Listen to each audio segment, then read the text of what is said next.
Assalamu alaikum and good morning, Internet. Hope you are doing well. In the heart of the beautiful Mardan Valley, where green fields dance with the wind and the mountains quietly whisper, ancient secret stands a timeless monument of peace and knowledge, Takht-i-Bahi. This is not just a place of ruins, it's a living museum of the stone that takes us back nearly 2000 years to the glorious era of the Gandhara civilization. Mardan, once a cradle of learning and Buddhist wisdom, still proudly guards this sacred site like a treasure passed down from the past. And today we come here to explore one of the most breathtaking and best preserved Buddhist monasteries in the entire world, Takht-i-Bahi.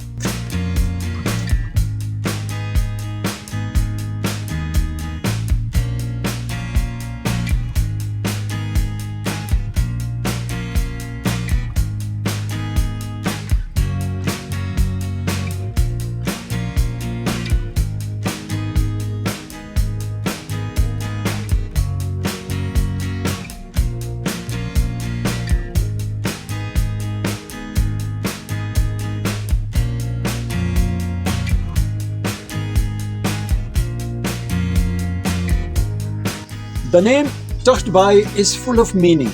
In Persian, Takht means throne and Bahi means spring.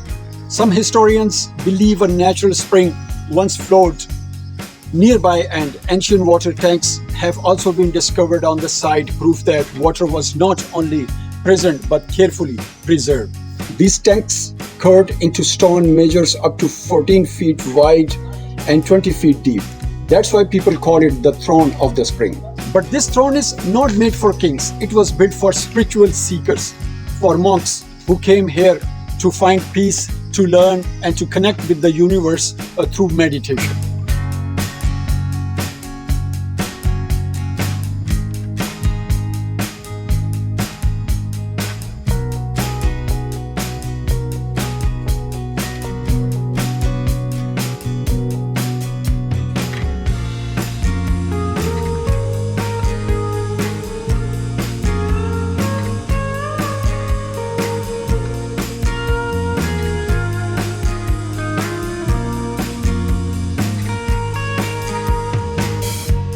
Now comes to its excavation history. So the history of this site was brought back to light during the British era. The first survey was conducted in 1872 to 1873 under the supervision of Sir Alexander Cunningham, the founder of the Archaeological Survey of India. Soon after, world-renowned archaeologists like Sir John Marshall, D.B. Spooner, and H.H. Hargreaves conducted detailed excavations between 1907 and 1911. Their work uncovered stupa bases, votive stupas, monastic rooms, and priceless Gandharan sculptures. Later, the legendary explorer and linguist Sir Orelstein also visited and recorded his impressions of the site. In modern times, from 2002 to 2005, Abdul Azim, a Pakistani archaeologist from the Department of Archaeology, Khyber Pakhtunkhwa, led a successful conservation project with the help of UNESCO, which added this sacred site to its World Heritage List in 1980.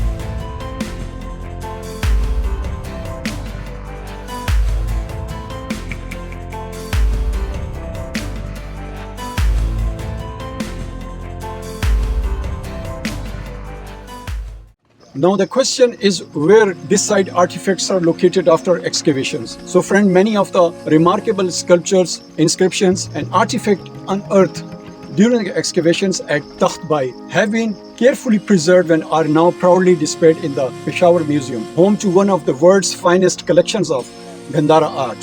Visitors can see beautifully carved statues of the Buddha, scenes from his life and decorative architecture pieces that once adorned this sacred monastery.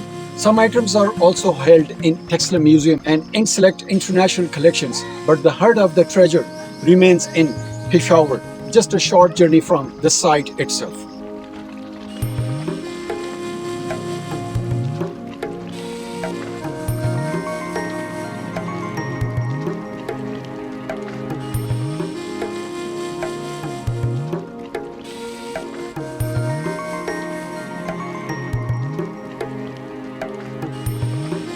Climbing up Takht-i-Bahi, which rises about 500 feet or 152 meters above the ground, is like stepping into a story.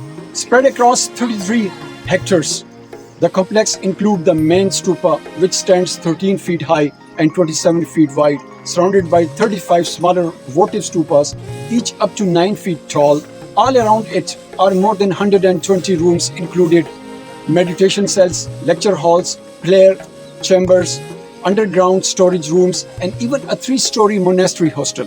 The first 2 floors were for classrooms and libraries, and the top floor was where the monks lived. It's amazing to see how advanced this architecture was, with air ventilation, water management, and natural lighting built right into the stonework.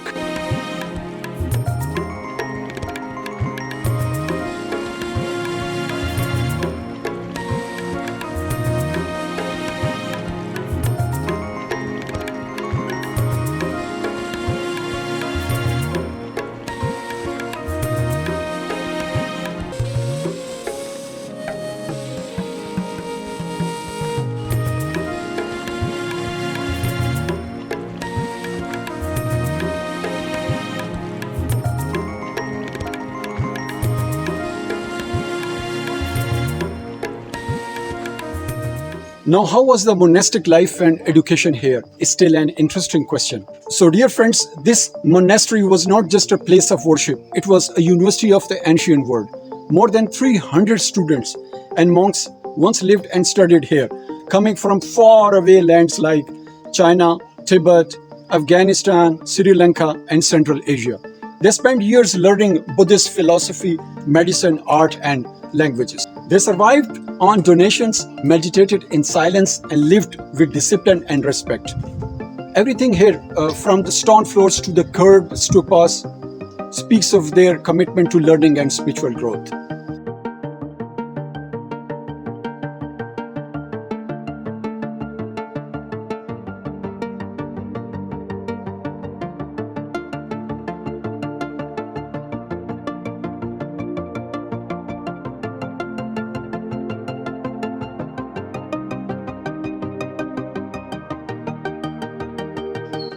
The question is, why did Buddhists choose mountains for religious practices? So the answer lies in both faith and wisdom.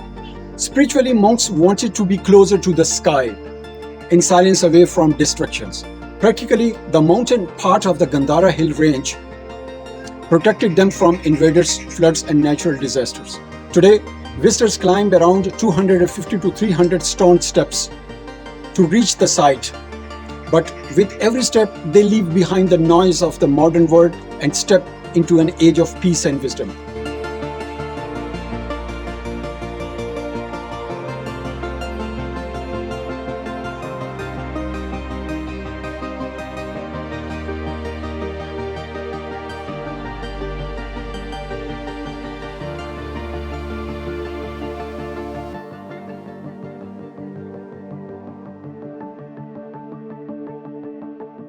Why not we should admire the great efforts of the Department of Archaeology and Museum, Khyber Pakhtunkhwa, for protecting and maintaining this wonder. We must appreciate their efforts to provide clean pathways, informative signboards, stone benches, a trained security personnel, and ongoing repairs which made this site safe and welcoming for everyone. Their hard work allows us to enjoy the same beauty and silence the monks once cherished. Do visit, guys.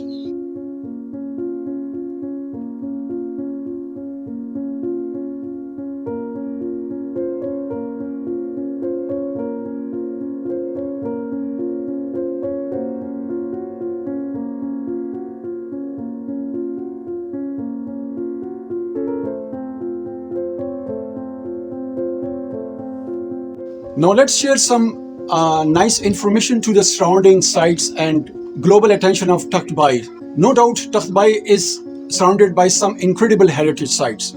Just 5 kilometers away is the ancient fortified city of Khyber, where once urban life thrived alongside spiritual centers. A short drive away, you will find Jamal Gadi, another Buddhist monastic site, and don't miss to Ashokan rock edicts in Shahbaz Gadi, over 2,300 years old. These inscriptions from Emperor Ashok preach peace and harmony to this day. Famous channels like BBC Discovery, NHK Japan, DW Germany, and Pakistan television have made documentaries on Takht-i-Bahi, calling it one of the most powerful living examples of Buddhist art and culture in the world.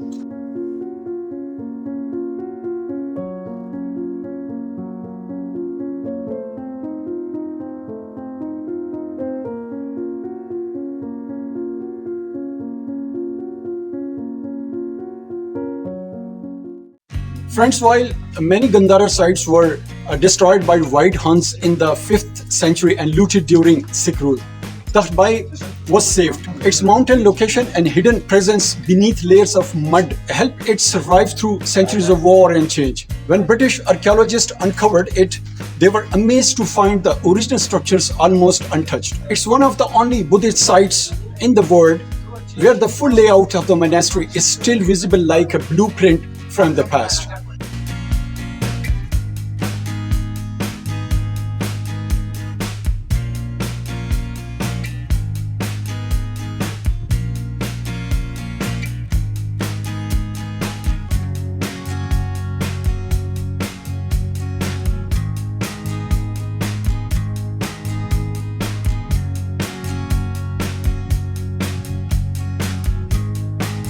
And if you're planning to visit, it's very easy to reach. From Peshawar, it's just 78 kilometers, a peaceful drive of about 1.5 hours.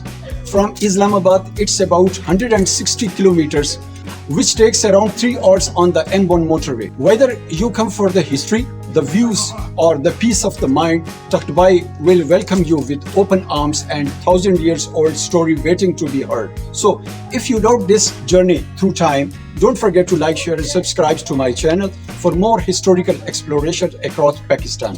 Drop your thoughts in the comments, and I would love to hear about your visit too. Until next time, stay curious, stay inspired. Take care of yourself and your family. Bye-bye.